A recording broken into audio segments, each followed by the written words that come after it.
Hi, I'm Simon with AppliancePartsPros.com. Today we're going to show you how to repair your appliance.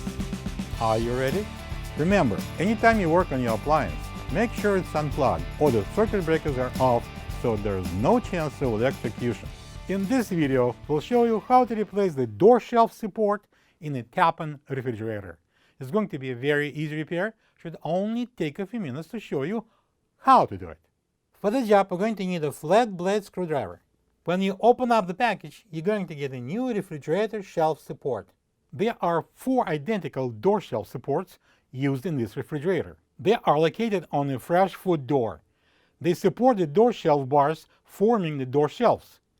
The main reason to replace the door shelf support is if it's broken and won't stay in place.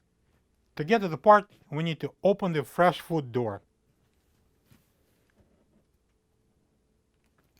Next, I'm going to use the flat blade screwdriver and I'm going to press down on this locking tab to remove the door shelf support.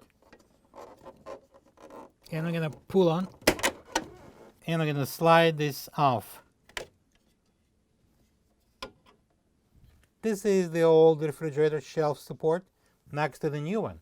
If you don't have this part, you can get it from AppliancePartsPros.com. I'm going to slide this portion of the new support into the bar. Press it on. And I'm going to install the support into the door. And now when we're done, we can close the door. Plug the fridge back in and make sure it's cooling. Thank you for being a part of another successful repair brought to you by AppliancePartsPros.com.